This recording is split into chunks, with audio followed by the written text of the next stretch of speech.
আপনি স্পিকিং এ ফ্লুয়েন্ট হওয়া সত্ত্বেও আইএলটিএস স্পিকিং টেস্টে ব্যান্ড স্কোর 7 তুলতে পারছেন না, কিন্তু আপনার যে কনফ্লুয়েন্ট স্পিকারও আইএলটিএস স্পিকিং টেস্টে ব্যান্ড স্কোর 7 করছে। আর এর পেছনে আপনি আপনার ভাগ্যকে দোষ দিচ্ছেন অথবা এক্সামিনারকে গালি দিচ্ছেন। যেমন স্ক্রিনে থাকা দুটি কোয়েশ্চেন দেখতে পাচ্ছেন, describe a singer whom you like, describe a singer whom you know. অনেকেই আপনাকে বলবে জেমস সম্পর্কে জানলে আপনি এই রিলেটেড অনেকগুলো কোয়েশ্চেনের অ্যান্সার দিয়ে দিতে পারবেন। হ্যাঁ, অবশ্যই আপনি ডিসক্রাইব করতে পারবেন, কিন্তু আপনার স্কোর 7 আসবে না, কারণ এই দুটো কোয়েশ্চেনের মধ্যে সিম্পল একটু ডিফারেন্স রয়েছে। আসুন ডিফারেন্সটি আমরা দেখি।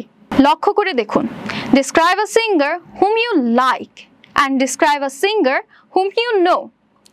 Describe a singer whom you লাইকের জন্য আমি যদি জেমসকে জেনে থাকি, জেমসের গান শুনে থাকি, অবশ্যই আমি তাকে অ্যান্সার করতে পারবো অ্যান্ড সেই অ্যান্সারটি রিলেভেন্ট হবে।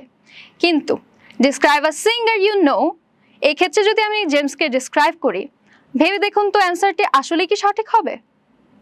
আপনি কি জেমসকে পার্সোনালি চেনেন? আপনি কিন্তু জেমসকে চেনেন না। যদিও বা আপনি জেমসকে এই ব্যাপারটিতে ডিসক্রাইব করলেন, আপনাকে বলতে হবে জেমস আপনার প্রতিবেশী ছিল, অথবা জেমস আপনার বাবার ফ্রেন্ড ছিল, আপনি জেমসের বাসায় প্রতিদিনই যেতেন, জেমসকে আপনি পার্সোনালি চিনেন। অবশ্যই জেমসকে আপনার সাথে রিলেট করে দিতে হবে, তাহলেই হবে describe a singer whom you know. And describe a singer whom you লাইকের ক্ষেত্রে আমি জেমসকে নির্দ্বিধায় ডিসক্রাইব করে দিতে পারবো। তাহলে অবশ্যই স্পিকিং টেস্টে কোয়েশ্চেন পাওয়ার পর খুব ভালোভাবে ঠান্ডা মাথায় আপনার স্পিকিং কোয়েশ্চেনটি অ্যানালাইসিস করে বুঝতে হবে, তারপরেই আপনি অ্যান্সারের জন্য রেডি করবেন নিজেকে।